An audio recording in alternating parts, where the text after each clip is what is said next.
당연히 현역 의원 중에 그렇게 그 팔걷어붙이고 도와줄 의원이 많지는 않을 거라고 생각을 했어요. 그래서 기자들도 뭐 저한테 자주 그런 얘기를 했거든요. 뭐 그 현역 의원 유일한 뭐 지지자다 뭐 이렇게 얘기를 했는데 현재는 아니죠. 몇 분 들어가 계시죠. 많이 들어오셨죠. 예, 그래서 그 당시는 좀 그랬고 이후에 이제 갑자기 급부상하셔가지고 이제는 굉장히 유의미한 그 대선 주자 경쟁자로서 이렇게 뛰고 계시잖아요. 그래서 그러다 보니까 경계도 많고 이제 치열한 경쟁 구도 하에서 이제 선거가 치러지다 보니까 좀 뭐 저 개인으로는 이렇게 부담이 없는 건 아니죠. 없는 건 아닌데 이제 그럼에도 불구하고 저는 이제 제가 단지 주빌리은행 건을 성공하는 데 도움을 주셨기 때문이 아니고요. 제가 그 과정에서 이렇게 봤던 이재명 시장님은 정말 이런 분이 대통령 하면 지금 산적해 있는 개혁의 과제들을 풀어내는데 이만한 후보가 없다 이런 확신이 좀 있습니다. 네, 정말 일을 잘하시거든요. 그리고 리더십이 상당히 그 리더십이 뛰어납니다. 저는 성남시 가서 좀 놀랬던 게 그 공무원 조직하고 일한다는 게 아무래도 공무원들은 좀 이렇게 여러 새로운 정책에 대해서 경계심이 있잖아요. 그래서 어떤 걸 제안을 하면 되는 방향보다는 안 되는 그렇죠. 방향에 대한 얘기를 참 많이 하거든요. 예, 근데 성남시는 그 뭔가 제안을 하면 되는 방향의 안을 찾아갖고 오세요. 와, 그렇군요. 예, 그래서 그 의욕이 굉장히 높고 그리고 또 어떤 정책이 집행되는 과정에서 정말 활발하게 공무원 신분에도 알아서 그 정책 내용을 홍보를 하세요. 그래서 이게 굉장히 이 성남시는 이렇게 뭔가 이렇게 일이 되는 방향으로 잘 굴러간다. 그래서 이렇게 들여다봤더니 시장님의 그 선명성이 늘 장점이 되는 거예요. 그러니까 시그널을 정확하게 주십니다. 그래서 주요 정책들, 그 개혁해야 되는 과제들 이런 부분에 대해서 공무원들이 적극적으로 수행하면 그에 따르는 승진, 그에 따르는 격려 이런 게 굉장히 확실한 거예요. 혹시 만기 질남은 아니죠? 시시콜콜 다 간섭하는 그런 스타일이 아닙니다. 네. 큰 그림 그려주고. 그렇게 하면 되게 공무원들이 피곤해하거든요. 예, 근데 사실은 딱 맡기고 그 성과에 대해서 공무원들의 그 공으로 치하를 해주기 때문에 그만큼 또 자발적으로 움직일 수 있는 것 같고요. 그 지역이 성남시가 사실은 되게 복잡한 지역이죠. 이게 계층 간 갈등이 그렇죠. 굉장히 심하고 그리고 또 이 세대 간 갈등도 심하거든요. 구시가지와 분당 이 경제력 차이도 굉장히 좀 많이 있었고 그래서 분당 같은 이제 조금 부유한 곳에서는 우리는 늘 세금만 낸다. 우리가 낸 세금으로 구시가지의 그 복지 재원으로만 쓰인다. 뭐 이런 그 불만도 좀 있고 그래서 한때는 분당 독립도 뭐 얘기된 적이 있을 거예요. 근데 사실은 처음에 그래서 이 시장님 되시고 나서 분당에서 그렇게 인기 있었던 게 아니거든요. 근데 재선 하실 때 분당에서 훨씬 높은 지지를 받고 그래서 다시 재선에 성공하시고 현재는 국회의원도 다 바꿨잖아요. 그러네요. 네, 그래서 이런 통합 능력도 매우 뛰어나거든요. 네. 그러니까 어쨌든 공무원들의 메시지가 명확하다는 것은요. 일단 부패 의지가 없다는 겁니다. 그렇죠. 그리고 공무원으로 하여금 오류를 범할 수 있는 여지를 차단하는 게 굉장히 강하고요. 이거는 자기 철학이 없으면 불가능합니다. 정확한 메시지. 왜 그러냐면 박근혜처럼 모호한 단어를 이용해서 쓰면 제가 그랬잖아요. 우리 방송에서도 5만 가지 부패와 환상을 해요. 공무원들이. 그런데 명확하게 찝어주면 또 이 안에는 토론이 가능합니다. 시장님 이거는요 이렇게 해서 안 되고요. 이건 이렇게 될 수 있습니다. 이렇게 토론이 가능한데 이 단어를 모호하게 하면 이거 무슨 말인지 일단 헷갈려서 토론이 안 돼요. 그런 측면에서 굉장히 투명한 시장이고 지도력이 있다. 조직을 운영할 수 있는 능력이 굉장히 뛰어나다 이렇게 보시면 그러니까 됩니다. 이재명 시장은 대선 국면에서 평가할 수 있는 최고의 찬사는요. 우리나라 역사상 기초단체장으로 대선 후보에 유의미하게 올라간 사람이 사실상 처음일 정도로 뛰어난 능력을 보인 거라고 저는 보고요. 그리고 기자 입장에서 보더라도 메시지가 단문이기 때문에 이해가 쉽습니다. 꼬리를 물지 않아요. 정치인들의 메시지는 명확하고 단순해야 된다 그렇죠. 이런 이야기 있었고 근데 문제는 탄핵 국면에서 지지율이 한 15%쯤 이렇게 치고 올라갔다가 현재 상태에서는 지금 이 지지율이 답보 상태이거나 최근에 또 뭐 여러 가지 이유로 조금 올라가는 추세이긴 한데 이 추세에서 봤을 때 이재명 시장 지지율에 지금 만족하십니까? 캠프는?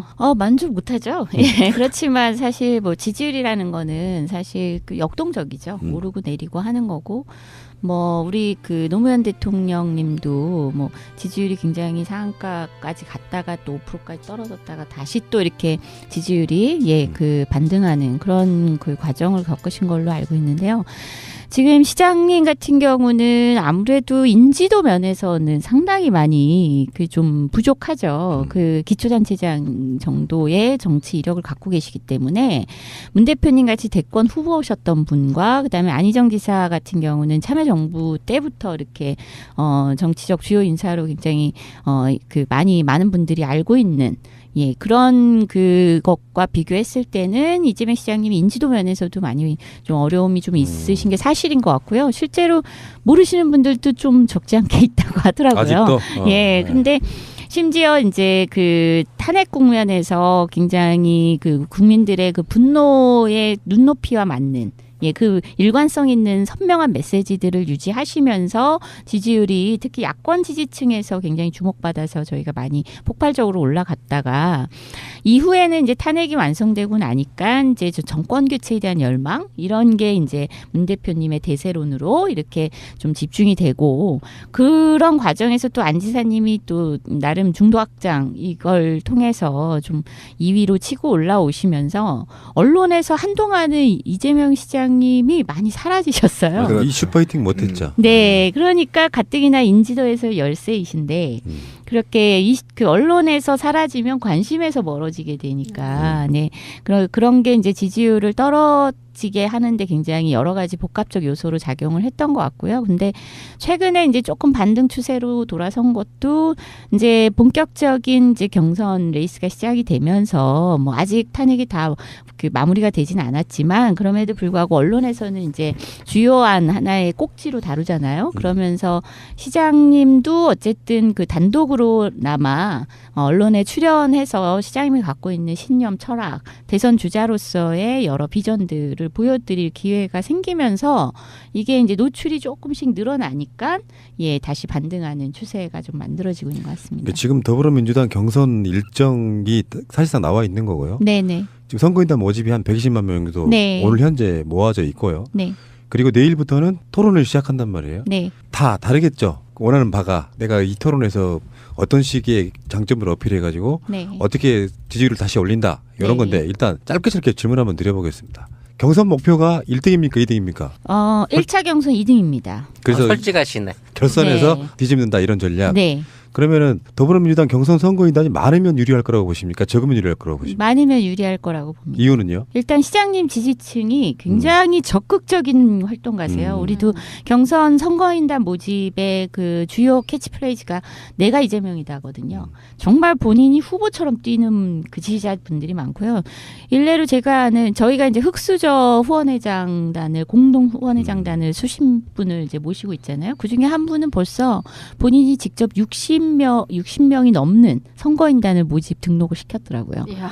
네. 그래서 정말 안 나가는 동창회도 나가고 그리고 온갖 단톡방에 들어가서 이재명 시장님 내가 이재명이다라는 기분으로 그런 심정으로 절실한 마음으로 반드시 이재명 시장님이 대통령이 돼야만 우리나라 이 문제가 해결이 될 것이다. 이런 절박한 심정으로 뛰고 계시는 적극적인 지지층이 굉장히 많습니다. 어제 촛불 집회 나갔더니 그런 이야기를 들었어요. 이재명 후보는 안희정 후보에게 고마워야 된다. 그러니까 상대적으로 이재명을 돋보이게 하고 있다는 거예요. 안희정이. 그래서 그 정치인들은 다 2등을 이재명으로 예상을 하더라고요. 현재 지지율과는 의미가 별로 없을 것이다 이렇게 보는 거고 아마 그렇게 비슷하게 생각하실 것처럼 보여요. 그러니까 예를 들면은 지금 후원회를 다 오픈을 했죠. 이제 곧 문 대표님이 이제 제일 늦게 오픈을 하는데 지금 지난번 2012년 대선 때 그 문 대표님 후원금 수준으로 저희가 보름 좀 넘었는데 지금 얼마쯤 모으셨어요? 지금 10억 넘었죠. 우와. 예, 근데 대학생이 10,000원 내고 어떤 친구는 이제 자기 최저 임금 1시간치 보내기도 하고요. 채무 때문에 고통받는 분도 정말 좋은 세상이 왔으면 좋겠다라는 마음으로 뭐 10,000원, 20,000원 이렇게 보내주시는 돈들이 쌓여서 10억이 넘었다. 사실 저희는 매일매일 책임감이 굉장히 많이 드는 게 예, 이분들이 그냥 지지하는 게 아니고 말 그대로 정말 절박한 심정으로 지지하시는 경우가 너무 많습니다. 그러면은 최근에 언론 보도를 보니까 이재명 시장의 선거 전략이 바뀌었다 이렇게 네. 나온 보도를 봤거든요. 네. 실제로는 진짜로 그래요? 이재명 하면 선명성 그리고 센 발언, 요거는 이제 뭐 사이다 발언 이렇게 표현들 많이 했는데 그런 쪽보다는 우리가 다른 에피소드에 그런 이야기를 했어요. 이재명의 장점은 사이다 발언이 아니고 사실은 정책이다. 네. 성남시에서 해왔던 그 실험들 맞습니다. 그런 식으로 바꾸겠다는 전략. 맞습니다. 네. 그거고요. 그러니까 탄핵 국면에서 이렇게 굳이 우리가 전략을 수정했다는 거보다는 캠프가 그때 구성이 됐어요. 그러니까 그 예비 후보 등록 시점부터 이제 조금씩 진용을 갖추고 좌장 우리 이렇게 이 정성호 의원님 이렇게 모시고 조금씩 이렇게 회의 체계 갖추면서 이전에는 사실 굉장히 이 대통령 후보보다는 그 원래 이재명 시장님의 캐릭터 그래서 이 국민들의 분노의 마음을 같이 예, 표현하는 그런 그 캐릭터였다면 그때 그래서 좀 투박하지 않느냐 이런 평가도 많이 받았거든요. 근데 캠프가 구성되면서 이제는 조금 더 정무적으로 대통령 후보답게 말하기 그렇지만 내용은 하나도 바뀐 게 없습니다. 내용 선명성은 그대로이고요. 근데 다만 그걸 표현하는 방식이 뭐 일례로 TV조선 폐간 예, 이거는 시민단체에서 운동을 그렇게 할 수는 있지만 대통령이 폐간시킬 수는 없잖아요.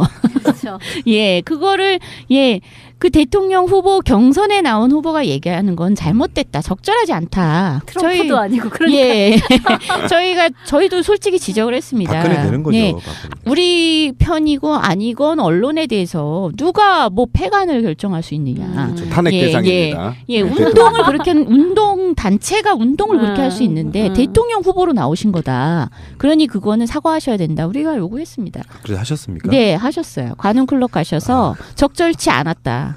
네. 스타일이 구겨졌는데. 아니 그게 이재명 대통령 스타일은. 후보가 하면 대통령도 되기 전에 탄핵되거든요. 근데요 실현을 할 수 있는데 대처를 잘하는 게 더 중요해요. 그럼요. 이 대처가 그래서 좋은 평가를 받았어요. 솔직하게 인정하는 거. 오히려 예, 더. 그래서 관훈 클럽 토론에서 좀 원로 언론인 분들이 막 와서 그 부분에 대해서 오히려 이제 싸움을 방어를 할 줄 알았는데 아주 시원하게 여기서도 시원하게 하셨죠. 적절치 않았습니다. 근데 지지율 반등에 재선에 성공하시고 현재는 국회의원도 다 바꿨잖아요. 그러네요. 네, 그래서 이런 통합 능력도 매우 뛰어나거든요. 뛰어나다. 네. 그래서 이전엔 그러니까 어쨌든 공무원들의 메시지가 명확하다는 것은요. 네. 일단 부패 의지가 없다는 겁니다. 그렇죠. 그리고 공무원으로 하여금 오류를 범할 수 있는 여지를 차단하는 게 굉장히 강하고요. 이거는 자기 철학이 없으면 불가능합니다. 정확한 메시지. 왜 그러냐면 박근혜처럼 모호한 단어를 이용해서 쓰면 제가 그랬잖아요. 우리 방송에서도 5만 가지 부패와 환상을 해요. 공무원들이. 그런데 명확하게 찝어주면 또 이 안에는 토론이 가능합니다. 시장님 이거는요 이렇게 해서 안 되고요. 이건 이렇게 될 수 있습니다. 이렇게 토론이 가능한데 이 단어를 모호하게 하면 이게 무슨 말인지 일단 헷갈려서 토론이 안 돼요. 그런 측면에서 굉장히 투명한 시장이고 지도력이 있다.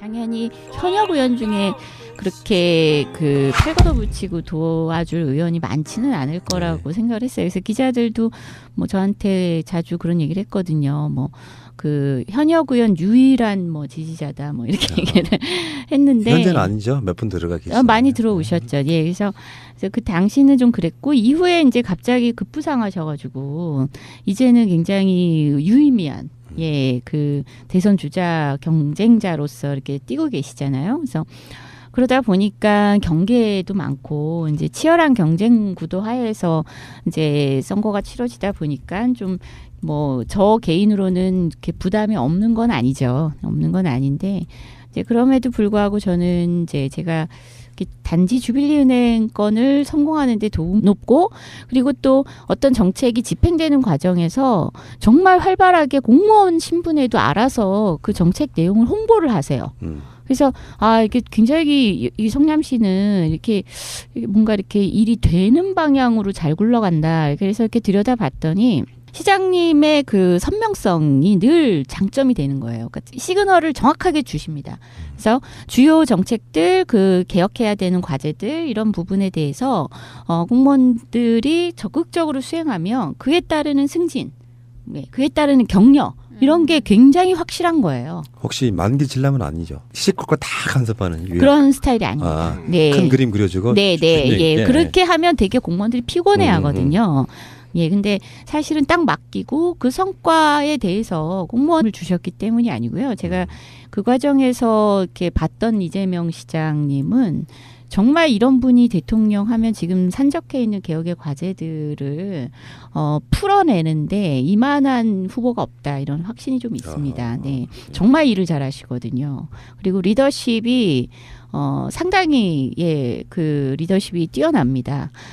저는 성남시 가서 좀 놀랬던 게 그 공무원 조직하고 일한다는 게 아무래도 공무원들은 좀 이렇게 여러 새로운 정책에 대해서 경계심이 있잖아요. 그래서 어떤 걸 제안을 하면 되는 방향보다는 안 되는 그렇죠. 방향에 대한 얘기를 참 많이 하거든요. 예, 근데 성남시는 그 뭔가 제안을 하면 되는 방향의 안을 찾아갖고 오세요. 와, 그렇군요. 예, 그래서 그 의욕이 굉장히 높고 분들의 그 공으로 치하를 해주기 때문에 그만큼 또 자발적으로 움직일 수 있는 것 같고요. 그 지역이 성남시가 사실은 되게 복잡한 지역이죠. 이게 계층 간 갈등이 그렇죠. 굉장히 심하고 그리고 또 이 세대 간 갈등도 심하거든요. 구시가지와 분당 이 경제력 차이도 굉장히 좀 많이 있었고 그래서 분당 같은 이제 조금 부유한 곳에서는 우리는 늘 세금만 낸다.